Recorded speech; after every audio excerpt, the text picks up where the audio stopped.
La palabra moral de la universidad. El resguardo moral de la Universidad Central. El resguardo moral de la Universidad Central. Muy contento. Bien, pues buen día hoy día, ¿no? Un día helado, pero un buen día además con una tremenda invitada que nos presenta un tema de la mayor relevancia y de la mayor actualidad. Así que vamos a sacarle partido. Vamos a sacarle jugo a nuestra invitada de honor, y aparte que, mira qué interesante, es egresada de nuestra casa de estudio, así que por lo tanto debe querer mucho su universidad, ¿cierto? Porque de aquí nace uno su carrera, o sea, con tu alma mater, ¿cierto? Uno parte todo su proceso. Bonito recuerdo, ¿cierto? Ahí nos va a contar, porque conoció el edificio, todo esto es nuevo, el edificio que era la Facultad de Derecho. Exacto. Solamente. ¿Y quieres presentarla, Camilo? Sí, encantado. Por favor, te voy a dar ese honor. Doña Catherine Muñoz, abogada de la Universidad Central, máster en Derecho Internacional, con posgrado en Propiedad Intelectual, asesora de distintos gobiernos de Centroamérica en conjunto con el Banco Interamericano del Desarrollo, además asesora de distintos organismos públicos dentro de Chile, municipalidades, Servicio de Impuestos Internos y la Secretaría de Gobierno Digital del Ministerio de Hacienda, una persona que se ha dedicado a temas de comercio, propiedad intelectual, inversiones y, por cierto, inteligencia artificial, que es la razón por la que la hemos invitado, un tema que a la Facultad de Derecho y Humanidades le preocupa, un tema que, de hecho, nuestro decano, el viernes pasado tuvimos una capacitación, el decano invitó a un abogado de Microsoft. Sí. Yo que soy bien lejano, a pesar de mi corta edad, soy bien lejano a los temas de inteligencia artificial. Creo que fue una charla muy buena, sí, y muy sorprendente las cosas que uno puede hacer, y por eso entonces esta invitación de Catherine es muy, muy importante, porque nos permite aterrizar un tema que uno escucha mucho todos los días, pero que a mí me cuesta concretizarlo, ¿no? Yo decía el otro día en la charla, yo me quedé con Windows XP. Tengo un computador en mi casa, un Windows XP. Entonces, todo esto es más nuevo, pero eso es lo que queremos aprovechar a Catherine, sus conocimientos, para poder aterrizar. Así que muchas gracias, Catherine, por estar hoy día con nosotros. No, muchas gracias a ustedes por la invitación. Para mí un honor, como decían, aquí en mi casa. Así que no, muy bonitos recuerdos también, y muy contenta de todos los desarrollos que han estado. Qué bueno. Pasando acá. Y yo creo que hay musos profesores que todavía están, ¿cierto? Que te hicieron... Seguro que sí. Hay muchos que... Seguro que sí. Pues llevan años, acá uno se va quedando, claro, va queriendo un poco también a la universidad.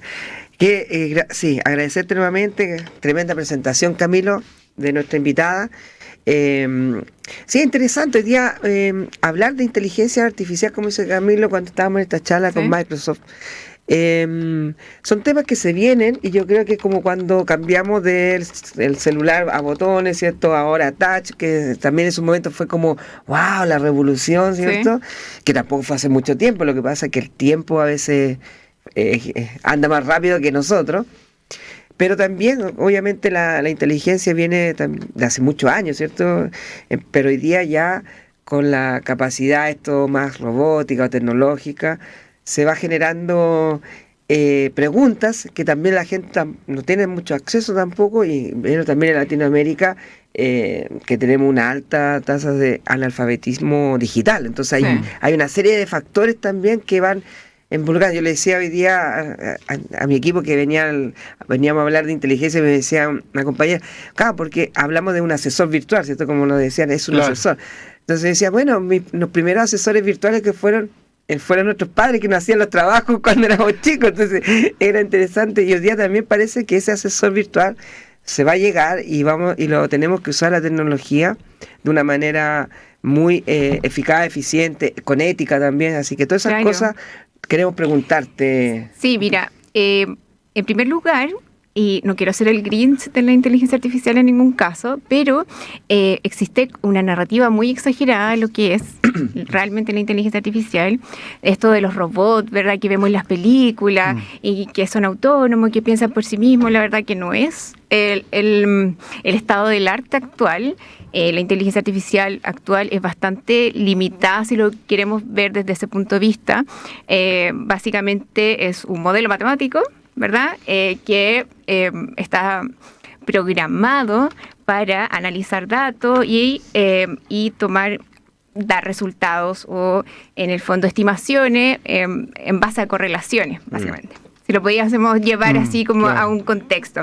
Ahora, ¿por qué es importante tener presente esto? Porque todas las conversaciones en torno a la inteligencia artificial tienen que ser sin todo el hype que existe. Es súper importante para materias de derecho, también para todos temas de ciencias sociales en general, que nuestras conversaciones salgan desde la realidad, ¿verdad? Porque la inteligencia artificial igual es muy útil, sabiendo uno las limitaciones que tiene, es muy útil, pero también tiene sus riesgos. Si yo estoy hablando desde el hype, ¿verdad? De los robots o la inteligencia artificial que nos va a quitar los trabajos, va a acabar con la humanidad, o por el contrario, la va a salvar, mi planteamiento respecto a riesgo y a soluciones va a ser totalmente diferente al real, en el fondo. Entonces, es muy importante y claro, existe, además de falta de conocimiento técnico, existe una brecha de información muy grande. Entonces, una de las cosas que a mí me ha motivado un poco a llevar estos temas es tratar de, con un granito de arena, ¿verdad?, poder, en el fondo, acortar un poco esa brecha de información. Interesante, ¿no? No, buen tema. Mira, yo eso es lo que un poco yo decía, ¿no? Hay una... Tú fuiste el Grinch también. Yo soy un poco un Grinch en esto, sí, en general, ¿no? Pero Sinche de la inteligencia artificial, te vamos a poner. Lo que pasa es que a mí me cuesta aterrizarlo pero solamente desde la ignorancia, porque yo no me he metido en esto. Entonces, y lo que te quiero preguntar es, ¿cómo lo concretizamos, no? Y obviamente hablar de la inteligencia artificial ya hablar de miles de campos donde puede tener aplicación, ¿no? Estos Claro. modelos matemáticos, algoritmos que tratan de emular un poco algunas funciones de la inteligencia humana, ¿no? Pero llevado al ámbito del derecho, ¿no? Y Sí. del derecho, vamos a decir, el derecho más importante, que es el derecho administrativo, porque es el derecho que más afecta a los ciudadanos, ¿no? O sea, Exacto. la relación del ciudadano con los servicios públicos. ¿Dónde podemos hacer ese aterrizaje de la inteligencia artificial? Uno de los riesgos reales, ¿verdad?, sin todo este hype que existe, es precisamente los sistemas de inteligencia artificial que se usan para resolver grandes problemas sociales. Entonces, si uno ve las noticias de los últimos años, todos los grandes problemas relacionados con inteligencia artificial, siempre está el Estado usando un sistema de inteligencia artificial, ¿verdad?, en base a la eficiencia estatal, Claro. etcétera, para, por ejemplo, determinar fraude en los beneficios fiscales, para determinar la peligrosidad de una persona, etcétera. Entonces, todos estos casos, cuando la inteligencia artificial o se ocupa, ¿verdad?, son casos de uso, se ocupa para resolver problemas sociales, y hay bastante evidencia que indefectiblemente es un reflejo de la sociedad. Como sociedad somos terriblemente injustos, ¿verdad?, sesgados. En el fondo es una dinámica de poder de siglos que finalmente deja un grupo que es históricamente oprimido y vulnerable. Bueno, se ha demostrado que cuando la inteligencia artificial aplica reglas generales, ¿verdad?, ese mismo grupo que ha estado históricamente oprimido, ¿verdad?, y se ha visto perjudicado, se reproduce todo este tipo de injusticia. Entonces, eso ahora, ¿por qué pasa? O sea, hay temas que son técnicos propiamente tal, ¿verdad? Podemos hablar de los sesgos y todo, pero estos sistemas son sociotécnicos. O sea, no se explican solo por el punto de vista técnico de sus componentes, sino que hay decisiones de personas detrás, ¿verdad? Yo sé para qué lo uso y para qué no, Claro, ¿verdad? o sea, hay alguien que configuró, que le entregó un input al Claro. sistema, ¿no? Claro, que cargó información. ¿Y para qué se usa también? Porque hay distintos contextos. Entonces, por ejemplo, si yo quiero determinar, predecir, no sé, el abuso infantil, la peligrosidad, la solvencia, esos son abstracciones, ¿verdad?, que yo la tengo que reducir a modelos matemáticos para Claro. que el sistema lo pueda procesar. Ahora, ¿cómo yo reduzco algo tan complejo? Porque igual son complejos los seres humanos, ¿sabes? Sí. Entonces, ¿cómo yo voy a reducir como la peligrosidad, la probabilidad de abuso, hasta la solvencia, que en muchos de los sectores financieros uno está acostumbrado a eso? ¿Cómo yo lo traduzco a cosas matemáticas, ¿verdad?, que se puedan medir? Bueno, cuando pasa eso, evidentemente que no es capaz de tomar, ¿verdad?, todas las características de este tipo de situaciones, y es ahí donde la inteligencia artificial ha presentado los mayores riesgos y ha sido, en el fondo, el motivo por el cual se ha determinado que se tiene que regular, ¿verdad? Que, por ejemplo, un caso muy, muy conocido en Holanda renunció prácticamente todo el gabinete por un sistema de inteligencia artificial que determinaba fraude en los beneficios a familias, ¿verdad?, que tenían niños preescolares. Evidentemente el sistema se equivocó, tenía muchos falsos positivos, pero también se equivocó respecto de inmigrantes particulares, de Túnez, etcétera. Entonces, hubo un estudio, porque finalmente son los periodistas y la prensa los que vienen a destapar estos casos. Y claro, además de equivocarse, además de errores, evidentemente que mostraba como toda una tendencia sesgada, ¿verdad?, hacia cierta población. Mira, que interesante. Uno, y había un chiste de inteligencia, dice, yo desde que vi Terminator no confío en las máquinas, ¿sí? como la película, ¿te acuerdas? Claro. Con el tema de las máquinas, Sí. Porque igual al final, como dices tú, hay límites como bien, a veces como fronteras como delicadas, ¿no? Como... Claro. Yo creo que es súper importante, si uno quiere como tomar la inteligencia artificial y buscar sus beneficios, ¿verdad?, tener muy consciente los riesgos, o sea, hacer una gestión de riesgo, y para eso necesita información. A partir de eso, yo puedo estar empoderado para tomar decisiones y mira, ¿sabes que este sistema yo no lo puedo usar acá?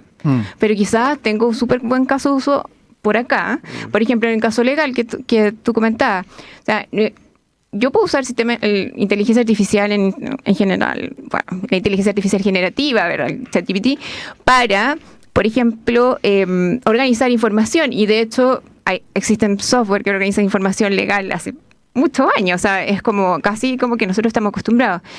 Pero para redactar un contrato, por ejemplo, ¿hasta qué punto yo estaría faltando quizás a todo un análisis y a un pensamiento crítico y finalmente al deber fiduciario que tiene uno como abogado respecto a sus clientes? O sea, los clientes no esperan que uno haga finalmente un hilo, ¿verdad?, de correos todos pegados del ChatGPT, que nadie conversa con nada, ¿verdad?, que nadie quiere revisar. O sea, lamentablemente nuestro trabajo son horas de estudio, de lectura, y esa no es la productividad que te pueda dar la inteligencia artificial. Entonces, todo depende del caso de uso para qué uno lo quiere. Es como que me imagino lo mismo para nosotros de trabajo social. Nosotros tenemos que tener una vigilancia epistemológica por los casos de vulneración, un informe social. O sea, claro, no me es como imagino, reemplazar el informe social por... Claro, por una... donde uno también... Hay otras cosas que hay detrás de la opinión profesional, ¿cierto? Tanto de un abogado como de un trabajador o una trabajadora social que está mediando también con contextos. O sea, obvio, de todas maneras. Hay un caso muy famoso de que tiene que ver con trabajadores sociales. Hay un sistema de predicción de abuso infantil que se generó en Estados Unidos por 2 o 3 universidades muy importantes. Entonces la idea de ellos era establecer un determinado patrón de nivel o número para los niños, ¿verdad?, para que pasado de cierto rango se activara todo el servicio social, ¿verdad?, de prevención de abuso infantil. Ahora, ¿cómo lo predecía? Ese es el punto. Finalmente, el sistema tenía como 200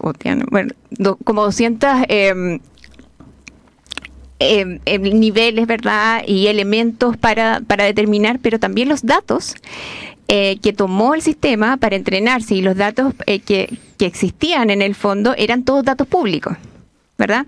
Claro. Porque eran los que estaban disponibles. Bueno, cuento corto, el sistema finalmente asoció pobreza con abuso. ¿Viste?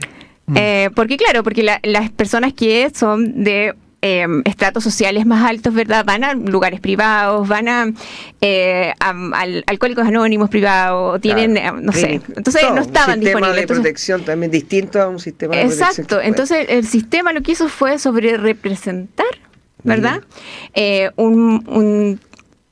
Y subrepresentar, por lo tanto, a otra parte de la población.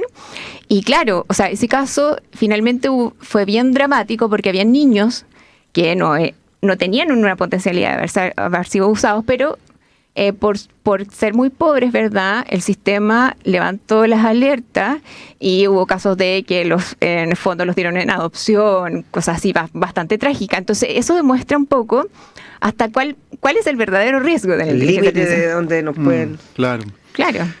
Y bueno, eso ha pasado también en otros casos famosos de cuando se ocupan estos chats, estos sistemas, un poco para predecir delitos o para descubrir a los culpables en procesos penales, ¿no? Y que terminan, en Estados Unidos se ha dicho en el fondo que hay una tendencia hacia penalizar a la gente de raza negra, ¿no? Claro.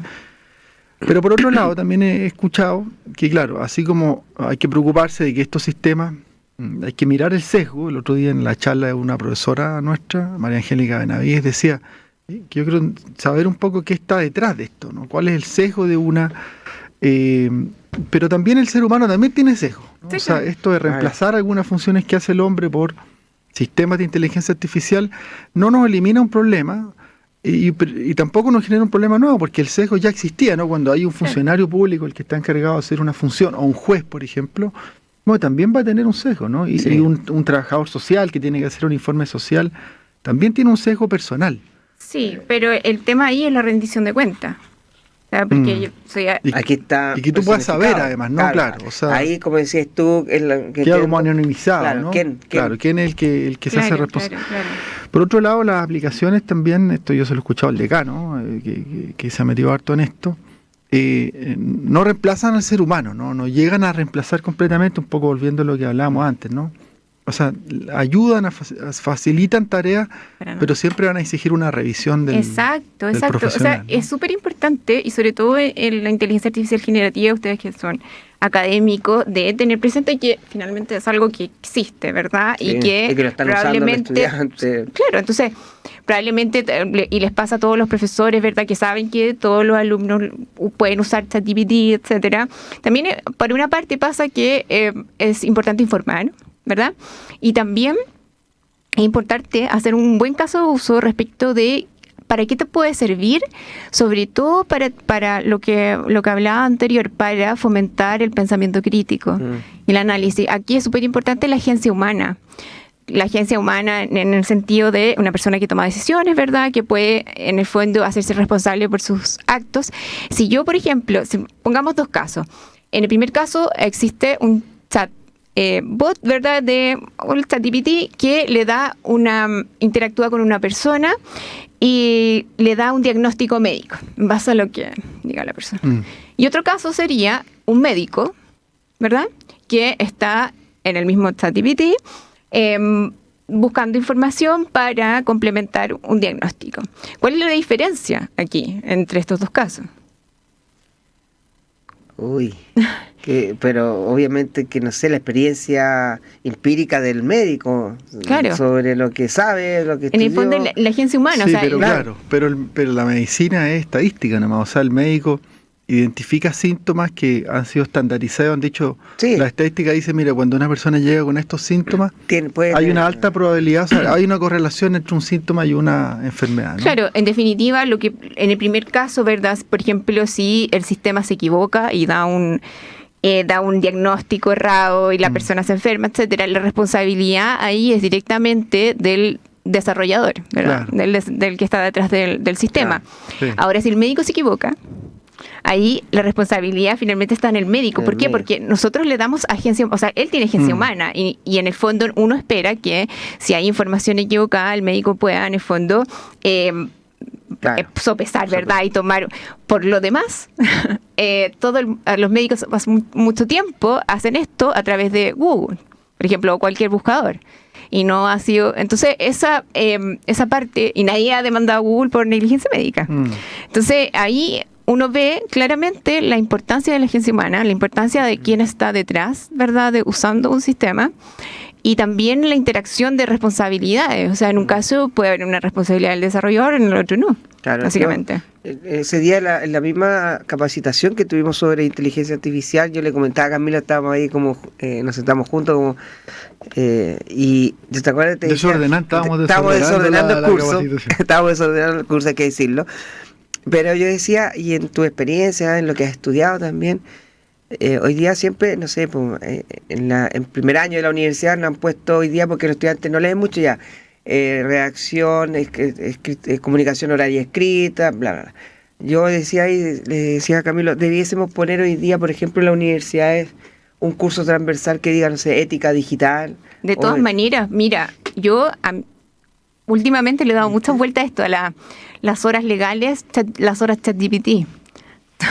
que no se transparenta, son puros temas éticos, son temas éticos que siempre han existido y finalmente, como hoy día fui a una conferencia, estaba el senador Pugh hablando, entonces, claro, y siempre damos el mismo ejemplo del cuchillo, o sea, yo no voy a regular los cuchillos, no voy a ir a fiscalizar a Tramontina porque andan cocoteando en la esquina, si finalmente es el uso que le da uno a los sistemas. Claro. Entonces, claro, desde el punto de vista ético es súper importante informar, sobre todo primero, cuáles son los límites, ¿verdad?, de estos sistemas. O sea, finalmente, si uno lo pudiese reducir, son sistemas que toman información, ¿verdad?, y te van a dar como respuesta cosas que ya existen. O sea, jamás vas a sobresalir en algo que estás escribiendo respecto de, en el caso de ChatGPT. No sé si les pasa, pero si leen algo que ha salido yo hablo de ChatGPT, puede ser Gemini, puede ser cualquier sistema de modelos de lenguaje, de grandes lenguajes, si uno lo lee, son súper planos.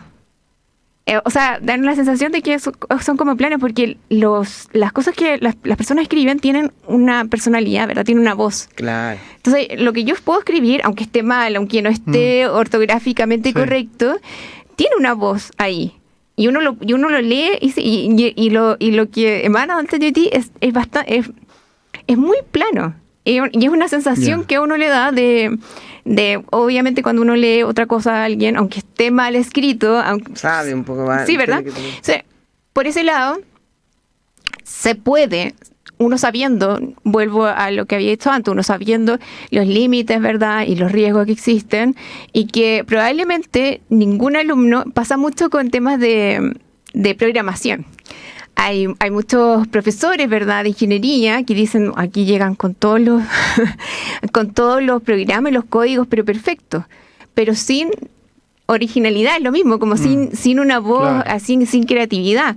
En el caso de los abogados, por ejemplo, a nosotros nos piden resolver los problemas de los clientes. O sea, evidentemente que todos los problemas son diferentes y son casos puntuales, muchas veces son negociaciones, ¿verdad?, y que, en definitiva, uno tiene que buscar el pensamiento crítico y usarlo para obtener soluciones que no son siempre estandarizadas.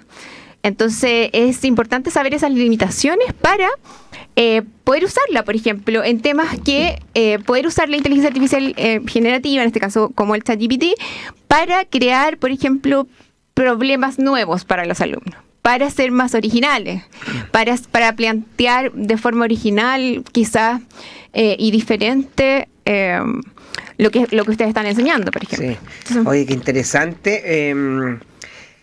Voy a dejar mira, se nos pasó tan rápido el primer bloque. Estoy fascinado con nuestra invitada. Vamos a ir a una pausa comercial que la va a presentar Camilo. Antes de irnos a la pausa, saludar a los que nos están mirando también en vía streaming, ¿cierto? Todos los que nos ven, pues también no solo lo escuchan, sino nos ven también en Instagram, que nos están mirando. Aquí a mi amiga Tatiana de Colombia, le mando un abrazo, que Colombia ayer ganó, pasó a la final.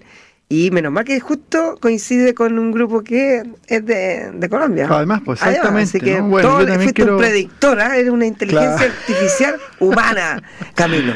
Yo quiero aprovechar también de saludar a distintas colegas que están viendo el programa, que son abogadas, que se han interesado por este temazo. Bueno, y a propósito de temazo, como la música de este programa ha ido mejorando desde que yo llegué a este programa, hoy día trato de poner temas distintos, ¿no? Trato de poner uno en español y uno en inglés, y partimos con Vacilos, Guerras Perdidas. En Radio U Central 107.1 FM estamos presentando Libertad de Palabra, con la conducción de Hugo Covarrubias y la participación de Camilo Mirosevich. Estamos de vuelta acá, no soy un robot, no, soy Hugo. Hugo Covarrubias, inteligencia humana, por ahora. Y estamos con una tremenda invitada junto con Camilo, Catherine Muñoz, hablando un poco, ¿cierto?, de la inteligencia artificial, algunos datos que ya se nos pasó muy rápido el primer bloque y quedamos ahí expectantes. Camilo. Bueno, yo quiero preguntarle a Catherine un poco en qué la experiencia que ella tiene asesorando distintos organismos públicos, en qué se está utilizando la inteligencia artificial como digo, en instituciones de la administración, ¿no? Yo recuerdo un servicio que ocupa hace tiempo la inteligencia artificial en materia de compra pública, es la JUNAEV. La licitación del programa de alimentación escolar, o sea, la alimentación en los jardines, los liceos, las escuelas, a lo largo de Chile es muy compleja, ¿no? Definir el proveedor. Y lo que hace un sistema que desarrollaban universidades era fijar fórmulas para distribuir las unidades geográficas. Decía, mira, hacen como combinaciones y a partir de ahí la inteligencia artificial sirve para evaluar ofertas, por ejemplo, ¿ya? Entonces eso quería preguntarte, ¿cuál es la bajada que se ha hecho en Chile, el estado en el que tenemos la inteligencia artificial en organismos públicos? Sí, bueno, a nivel global, en primer lugar, existe toda una cultura, ¿verdad?, de eficiencia y de eficacia en las actividades de los estados, y se ha buscado mecanismos como la inteligencia artificial para ser más eficiente básicamente en la prestación de servicios y en la prestación de fondos en general. Los sistemas de inteligencia artificial, independiente del ministerio, ¿verdad?, o de la institución donde se usan, tienen cierta orientación en general a detectar, por ejemplo, fraudes cuando hay beneficios fiscales, fraudes en licencias médicas, o a predecir. Predicción, aquí hablemos que la predicción no es una cosa como de... No es de Yolanda Soltana, ¿no? No, para nada, sino que finalmente es el resultado de correlaciones. Entonces, o predecir ciertas conductas que puedan ser socialmente problemáticas y socialmente dañinas, ¿verdad? No lo quiero resumir ahí, pero son los temas más importantes. Acá en Chile, y como en el resto de Latinoamérica, no hay tanto desarrollo de inteligencia artificial. Hay un estudio de la Adolfo Ibáñez, ¿verdad?, que hizo como un catastro de los sistemas que usa el Estado. La verdad es que no hay tantos, pero sí existen. Yo soy parte del, he estado ahí acompañando al núcleo Millennium Fair, que ellos están haciendo un estudio y bastante desde la perspectiva de los usuarios, y es muy interesante.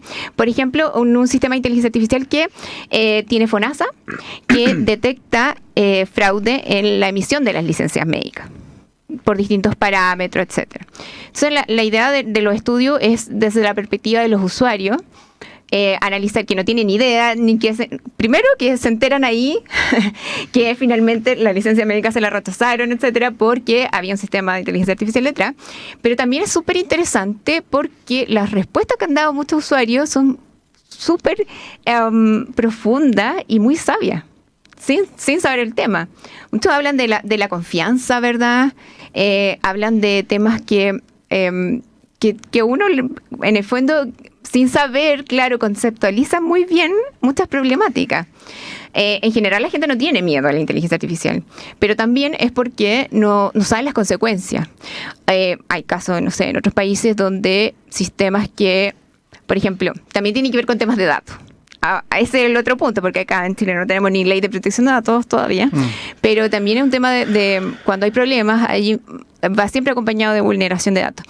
Pero eso, por una parte, los sistemas que se usan en general son para detectar, ¿verdad? Ahora, hay otro tipo de sistema que básicamente puedes usar dentro de su proceso de inteligencia artificial como para optimizar procesos propiamente tal, o para optimizar cálculos, etcétera. En materia tributaria, por ejemplo. Por ¿no? ejemplo, claro, por ejemplo. Los usos más polémicos y los más bullados siempre son aquellos que detectan fraude o detectan, por ejemplo, la peligrosidad. Hay uno que tiene, no sé si todavía lo tienen, ¿verdad? La Defensoría, que tenía un sistema de inteligencia artificial. Bueno, también aquí hay que tomar todas las cosas con beneficio inventario, porque muchas veces hay instituciones que hablan mucho de inteligencia artificial, pero la verdad es que si uno se va como al detalle y a la realidad, es bien poco lo que tienen en definitiva. Entonces, la Defensoría tenía un sistema que la verdad es que no tengo claro cómo se entrenó y con qué datos se alimentaba, pero que determinaba las probabilidades, ¿verdad?, de una persona, en este caso de un imputado que estaba en prisión preventiva, de que en el fondo le diera la libertad condicional. Eso es fantasía, ¿no? O sea, Eso es fantasía. Finalmente predispones al defensor a que si tiene menos, en el fondo, menos posibilidad, ¿verdad? Se esfuerce menos en el fondo, porque finalmente una cosa... Es como la canción que puse recién, Guerras Perdidas, ¿no? Es como dar una guerra perdida, ¿no? Claro, ¿y en base a qué? Porque también es súper importante acá el tema de los datos. O sea, los sistemas, para que un sistema de inteligencia artificial funcione bien, necesita muchos datos, ¿verdad? Y de una calidad, de alta calidad, y en temas sociales en general tienen que ser muy representativos. O sea, no, claro, y además, sobre todo en un área como el derecho, ¿no? En que hay el espacio el margen de apreciación que tiene la autoridad o el juez, en este caso un juez penal, sigue siendo alta. O sea, por más que se ha avanzado hacia reducir la discrecionalidad y objetivar, ¿no? Objetivar las licitaciones con puntaje, los criterios de aplicación de la pena, las atenuantes, etcétera, sigue habiendo un tremendo espacio que a mi juicio es insustituible, que es el espacio del criterio del que no aplica, el sesgo, el criterio, en fin, la valoración, lo que llamamos en derecho, no es la lata en esto, pero los conceptos jurídicos indeterminados, ¿no? Exacto. Del interés público, la salubridad, la seguridad. Eso es irreemplazable. O sea, hay un momento en que hay un espacio en que ese sistema difícilmente va a poder entrar y decir, mire, lo que va a decir el juez va a hacer esto, porque el elemento humano en una disciplina que no es una ciencia dura y con con mucha generosidad se puede decir que es una ciencia, ¿no? Yo diría el derecho es una disciplina. Me parece muy difícil de que sea reemplazado y por lo tanto se pueda pronosticar el resultado en juicio, ¿no? Lo mismo, no sé, pues medicina es distinto. En las ciencias duras es distinto porque ahí hay datos, los experimentos pueden ser reproducidos, tienen que arrojar el mismo resultado. Pero el derecho no es así. Claro, y hasta por ahí la medicina, porque vuelvo al tema de los datos y la representación. Por ejemplo, me acuerdo de un caso, un sistema que analizaba el iris de las personas para detectar ciertas enfermedades, temas radiológicos. Si yo tengo un sistema que está entrenado con puros ojos azules de Estados Unidos, evidentemente que va a llegar una tasa de error súper grande en cualquier país de Latinoamérica. Y ahí viene mucho el tema de contar con datos, o sea, tener un base de datos para entrenar un sistema de inteligencia artificial es carísimo. Y si no existe, no sé, apoyo estatal, etcétera. Por ejemplo, en Estados Unidos existen 2 estados donde hay como ventas de base de datos que en materia de salud, porque hay todo un preproceso, etcétera, etcétera. Entonces, ahora, en materia legal, hay un caso muy importante que yo escribí un paper hace tiempo sobre discriminación algorítmica. De hecho, cuando yo lo escribí, me lo rechazaron como 2 veces porque me decían que como yo estaba poniendo un nombre de discriminación algorítmica, ¿por qué va a discriminar una máquina? Entonces le tuve que cambiar entonces le tuve que cambiar el nombre y se llama Discriminación en una sociedad automatizada. Por si lo que por ahí. Entonces, la idea, básicamente, y un poco lo que tú estabas comentando, en Estados Unidos, para yo determinar si yo estoy discriminando o no, y por ahí va un poco la lógica, ¿verdad? Existen distintos niveles, el nivel legal, el nivel constitucional. Por ejemplo, si yo estoy discriminando a una persona por motivos de racismo, ¿verdad? Es nivel constitucional. Y si yo estoy discriminando a una persona por temas de estrato social, ¿verdad? O de discapacidad, es materia legal. Y en esas leyes en particular y las relacionadas con el trabajo hay una regla que es como muy matemática. Yo no me puedo pasar de cierto número, ¿verdad?, en porcentaje, entonces, de mis trabajadores para determinar si sí o no estoy discriminando. Entonces, por ejemplo, todos estos casos que se llama Predpool, el que determina la peligrosidad, ¿verdad?, y que en el fondo asesoraba a la Corte. En todos estos casos, todos los análisis posteriores fueron muy en ese sentido. O sea, para determinar yo la discriminación en Estados Unidos es una cosa matemática. O sea, yo tengo que buscar el punto el punto paridad, el punto de equilibrio, etcétera, contando los falsos positivos, los falsos negativos, etcétera, y distintas metodologías. Lamentablemente, en Latinoamérica, nosotros tenemos el derecho continental, ¿verdad? No el common law, sino que venimos de Europa, y en Europa para determinar la discriminación es un análisis racional, que no tiene nada que ver con matemática. O sea, es un análisis que va en pasos, es cualitativo, no es cuantitativo. Entonces, toda esa lógica que existe en Estados Unidos y donde vienen todos estos sistemas, ¿verdad? No son transportables. No, y en el fondo, y el paper que escribí se basaba en eso, o sea, todos los temas de fairness, todos los temas de equidad, ¿verdad? Algorítmica, etcétera, no son aplicables a nosotros, finalmente. Entonces, y volvemos a lo mismo, o sea, en ciertos casos de uso, la inteligencia artificial es muy buena, y como les comentaba ahí mientras estaba la canción. Hay, por ejemplo, un caso de uso muy bueno es la agricultura. La inteligencia artificial es capaz de, a través de una metodología que se llama computación visual, ¿verdad? En español, es capaz de determinar si va a existir una plaga o no, o si incipiente, por las condiciones de los píxeles en una plantación, por ejemplo, y evitar el uso de pesticidas. O sea, eso es un caso muy concreto, muy bueno de la inteligencia artificial. Claro, el problema está acá, ¿verdad? El problema está, en definitiva, donde estamos nosotros, en las ciencias sociales. Y eso es bastante complejo, sobre todo para nosotros en Latinoamérica, porque, claro, por una parte tenemos el derecho continental y por otra parte tenemos particularidades propias. Los latinoamericanos, o sea, tú le preguntas a cualquier persona, quizás ahora no, pero hace 2 años atrás, no sé, si nosotros éramos racistas o no. Entonces la gente te decía, no, sabes que el problema es la clase. No, aquí no somos racistas, el problema es la clase. Bueno, finalmente la clase y el racismo tienen su mismo origen. O sea, la clase, el clasismo está creado, ¿verdad? Y está soportado por estructuras racistas. O sea, somos terriblemente racistas. Lo que pasa es que no nos reconocemos como tales, por una parte, y eso se llama daltonismo racial, y por otra parte, no es lo mismo en Estados Unidos. Por ejemplo, en Estados Unidos hay un problema evidente de racismo entre los afroamericanos y los blancos. Acá no, acá son tonalidades de piel muy tenue. Sí. Pero claro, entonces esos son desafíos adicionales que le podríamos decir que tenemos aquí en las ciencias sociales en Latinoamérica, en Chile. Y no, de verdad es como un mundo, ¿no, Camilo? Como... Yo tengo otra pregunta con eso. Dale, dale. Mi intervención. He escuchado, y creo que se lo escuché a un profesor acá que tenemos, que es experto en esto, y se llama Pablo Contreras. El caso de una empresa que lo que ha hecho, y un caso que llegó a la Corte Suprema, es registrar el iris de las personas. Y entonces a partir de ahí obtener información. Y ahora la vi en Perú. En Perú estaba ofreciendo plata a las personas que quería, claro, acá también lo hizo, y la Corte Suprema dijo que eso no se podía hacer, ¿no?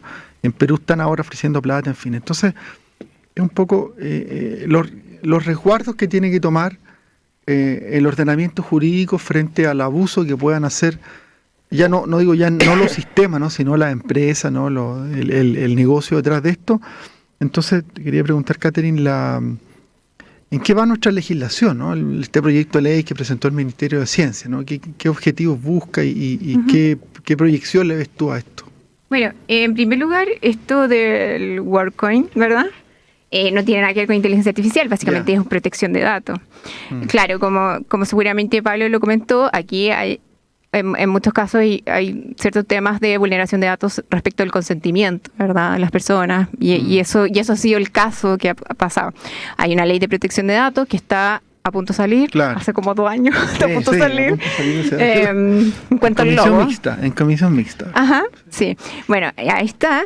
Y finalmente, la ley de protección de datos es una norma súper importante dentro del marco regulatorio de la inteligencia artificial, o sea, no es solo una ley. Ahora, claro, el Ministerio de Ciencia presentó en mayo un proyecto de ley para regular sistemas de inteligencia artificial basado en el reglamento europeo. Claro. Que regula esto. Claro, fue parte de las mesas del Senado en algún momento respecto de esta materia, y mi postura ha sido siempre... aquí hay un marco legal que es tecnológicamente neutro, muy antiguo. La ley de protección de datos y la ley de no discriminación. Si yo quiero regular la inteligencia artificial propiamente tal, o sea, tengo que tener un marco, primero que todo, y no pasarme 3, 4 pueblos, ¿verdad? Es como pintar una casa que se está derrumbando. La estructura hay que tener la base, ¿no? Claro. Una ley de protección de datos del año 96 creo que tenemos. Claro. Que no recoge nada de esto. No, Claro, o sea, no tenéis la garantía mínima. No, claro. De un O sea, país. tenéis razón, hay que tener regulado la estructura, que es la ley de protección de datos sobre todo. Claro, por ejemplo, en Europa los casos que han llevado a la justicia, ¿verdad? En estos casos sociales por discriminación algorítmica, se basan directamente en la ley de protección de datos y la ley de no discriminación, la directiva europea de no discriminación, todas las normas, todas las normas que están asociadas a eso. Ahora, la ley de inteligencia artificial europea está dentro del contexto de los productos defectuosos. Yo para ingresar un producto en el mercado europeo, está un contexto político también, porque la Unión Europea necesita cohesión y la zanahoria siempre ha sido ahí el mercado interno. O sea, yo puedo pasar productos por todos los países, como las personas, ¿verdad? Y hacer unos negocios increíbles. Bueno, para eso, si tengo productos, yo tengo que ponerle un sello. Mira, mi producto es seguro y yo tengo un sello, ya, vamos, vendamos. Y eso sí, una cultura que existió hace muchos años en Europa y que entonces tomaron todo eso de la certificación de los productos defectuosos, etcétera, y lo llevaron a esta ley. De hecho, lo dice el mismo reglamento. Nosotros no tenemos ningún contexto. Así, no tenemos una normativa de productos defectuosos, no tenemos la base, no tenemos ni ley de protección de datos, ni ley de discriminación. No sé si se acuerdan, pero hace como un mes se rechazó el proyecto de ley de no discriminación que modificaba la ley Zamudio, ¿verdad? Porque la actual es pésima, mala. Entonces, esta norma que estaba, el proyecto de ley era muy bueno. De hecho, estaba copiado de Europa también. Y se rechazó finalmente. Claro. Entonces no tenemos la base. No, pero ¿verdad? la ley Zamudio y la norma constitucional ya nos da un marco que restringe la discriminación, ¿no? Pero mira, hay una acción de discriminación indirecta. Porque la discriminación puede ser directa o indirecta. Y si la directa es como ya, no te dejaron entrar a un restaurante, ¿verdad? Porque tú eres de una etnia determinada. La discriminación indirecta es diferente. Es cuando yo establezco una norma para todos igual, pero el resultado es que perjudico a un grupo determinado. Claro. En general, no siempre, pero en general es el caso de la inteligencia artificial, ¿verdad? Entonces, básicamente no tenemos acción. ¿En qué sentido? ¿Cómo podría darse eso? Por ejemplo, no sé si se acuerdan el caso en UK, en Reino Unido, para la pandemia, como estábamos todos en nuestras casas, ¿verdad? Se determinó que un algoritmo determinó el puntaje de los jóvenes para entrar a la universidad. ¿Qué pasó?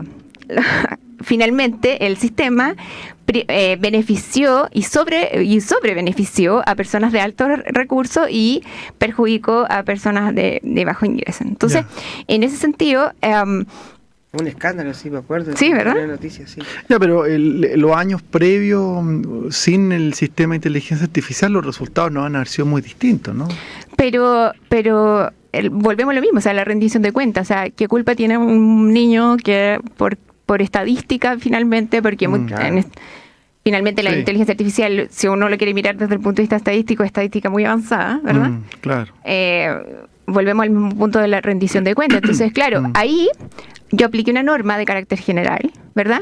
Porque yo en ningún caso fue la intención del Estado discriminar a nadie, ¿verdad? Sí. Y de hecho hubo una consulta pública anterior, previa, o sea, tomaron todos los recuerdos. Pero finalmente perjudicó a un grupo de la población. Ahora, ¿qué está asociado a la acción indirecta?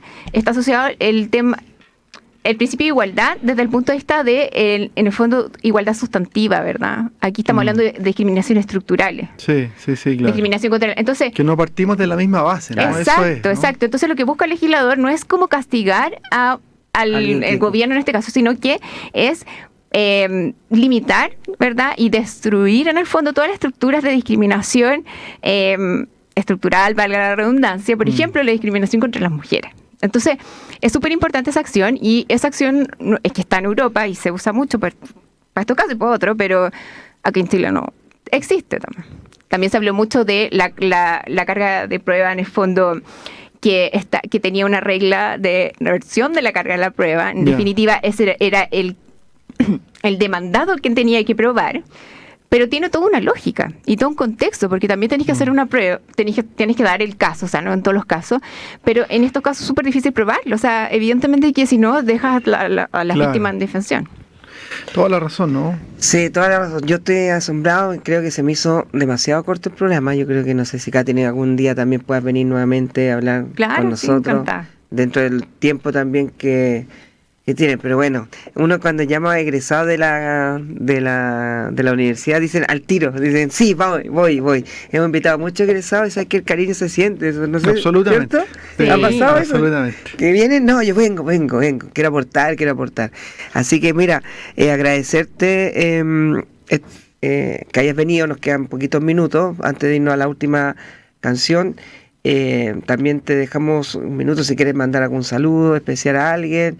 Esto queda también en varias plataformas y dejarte invitada y en la radio que vas a venir de nuevo al programa de nosotros. No, muchas gracias por la invitación. Evidentemente, claro, uno tiene un cariño por la universidad, entonces si uno lo invitan, obviamente que uno quiere aportar con su granito de arena. No, como mensaje final, que hay que informarse, ¿verdad? La información es poder, el conocimiento es poder, uno puede empoderarse y sí, perfectamente la inteligencia artificial se puede usar para muchos beneficios, pero con la información adecuada para que tomemos decisiones adecuadas. Perfecto. Eso. Muchas gracias. Genial. Yo, antes de despedirme para que cierres tú el programa, Camilo, quiero mandar un saludo, que una compañía de trabajo está de cumpleaños mañana, pero quiero que quede como grabado de sorpresa. Macarena Silva, así un feliz cumpleaños para ti. Y también quiero mandar un saludo especial a mi amiga Michelle, que también nos escucha, y a todos los que nos escuchan en Libertad de Palabra. Muchas gracias, Camilo. Tú cierras el programa, obviamente, con un tremendo tema. Bueno, muchas gracias, Catherine, por habernos acompañado hoy día a hablar de este muy interesante tema. Sin duda que creo que es bueno repetirlo porque es un tema que tiene hartas, dimensiones muy profundas que es difícil de reducir a un espacio tan corto, a pesar de que una hora no es poco, pero se nos pasa volando acá. Bueno, el tema de cierre es... El tema de cierre. Un tema que sale en una película que se llama Novia Fugitiva, un tema de una película clásica ya del año 99, donde trabaja Julia Roberts. Y este tema lo canta Eric Clapton, no es de él, no lo escribió él, es un tema obviamente romántico que lo que hace es cuenta un poco la decepción que viene de una relación amorosa fallida, ¿no? ¿Quién no ha tenido una relación fallida? Entonces el tema busca contar cómo primero estaba muy bien y después estaba en las nubes y después se va al suelo, ¿no? Suelo. Eso es y el tema se llama, y con esto cerramos, Ojos Azules Tristes, Eric Clapton.